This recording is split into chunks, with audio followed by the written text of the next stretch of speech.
ইলিশের ঘ্রাণ সঙ্গে আছে কচু, বেগুন, আলু। গরম ভাতের সাথে কিন্তু এরকম একটা ঝোল জমে যাবে। নমস্কার বন্ধুরা, চলে এসেছি আবারও আজকের একটা রেসিপি নিয়ে, ইলিশ কচুর ঝোল। এর জন্য প্রথমেই দেখুন আমি সর্ষেটাকে ভিজিয়ে নিচ্ছি। এখানে গুঁড়ো সর্ষে লবণ দিয়ে ভিজিয়ে নিলাম। আমি গুঁড়ো সর্ষে ব্যবহার করছি, আপনারা চাইলে এখানে সর্ষেকে কাঁচা লঙ্কা একটু লবণ দিয়ে বেটে নেবেন, দিয়ে ছেঁকে নেবেন, ছিবড়েটা বাদ দিয়ে দেবেন, জলটা ব্যবহার করবেন।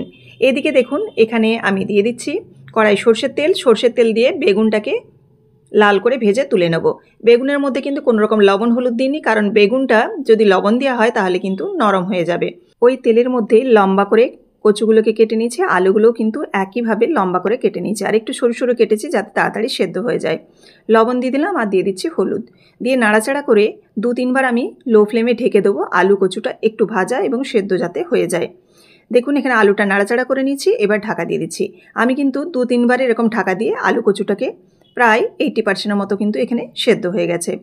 এবার আলু কচুটাকে নামিয়ে নেওয়ার পর ওই তেলের মধ্যেই লবণ হলুদ যে মাছগুলো মাখানো আছে একটু তেলের মধ্যে দিয়ে এপিট ওপিট উল্টে নেব। ইলিশ মাছ কাঁচাই সাধারণত প্রত্যেকটি মানুষ আমরা খাই, কিন্তু একটু যদি এই ইলিশ মাছ তেলে এপিট ওপিট নেড়ে নেওয়া যায়, অর্থাৎ এপিট ওপিট উল্টে নিয়ে যায়, তাহলে কিন্তু ইলিশের তেলটাও এই তেলের সাথে মিশে যায় আর খুব সুন্দর একটা ফ্লেভার হয়।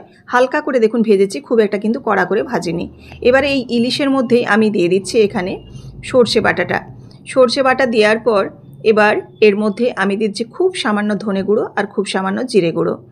এখানে আপনারা ফোড়ন হিসাবে কালো জিরে ব্যবহার করতে পারেন। যখন আপনারা ইলিশ মাছটা ভাজবেন, কালো জিরে দিয়ে ইলিশ মাছটাকে একটু এপিট ওপিট উল্টে নেবেন।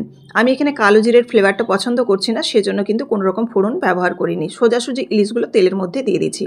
দেখুন কাঁচা লঙ্কা দিয়েছি, ধনে জিরে দিয়ে সর্ষেটাকে একটু নাড়াচাড়া করে নিলাম, করে এখানে আলু এবং কচুটাকে দিয়ে দিলাম, সঙ্গে বেগুনটাও দিয়ে দিয়েছি, দিয়ে একটু কাশ্মীরি লঙ্কার গুঁড়ো দিচ্ছি, এটা পুরোপুরি অপশনাল কালারের জন্য, দিয়ে এবার জল ঢেলে দেবো।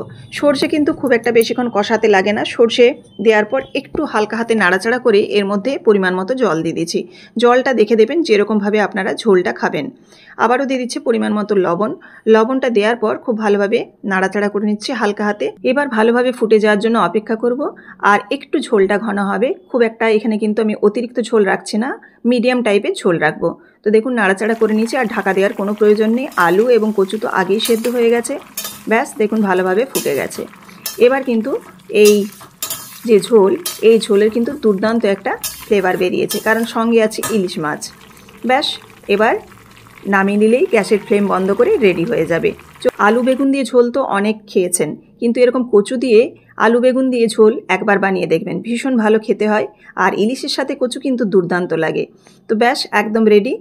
আর রেসিপিটি কেমন লাগলো অবশ্যই কিন্তু কমেন্ট করে জানাতে ভুলবেন না। বন্ধুদের মাঝে অবশ্যই কিন্তু শেয়ার করে দেবেন, যাতে আরও অন্যান্য বন্ধুরা এই রেসিপিটি দেখতে পায়। আর অবশ্যই কিন্তু একটা লাইক করবেন। ফেসবুক থেকে দেখে থাকলে অবশ্যই পেজটিকে ফলো করে দেওয়ার অনুরোধ রইল, আর ইউটিউব থেকে এলে অবশ্যই সাবস্ক্রাইব করে বেল বাটনটি প্রেস করে দেবেন। আবারও দেখা হচ্ছে নতুন কোনো রেসিপির সাথে। সবাই ভালো থাকবেন, ধন্যবাদ।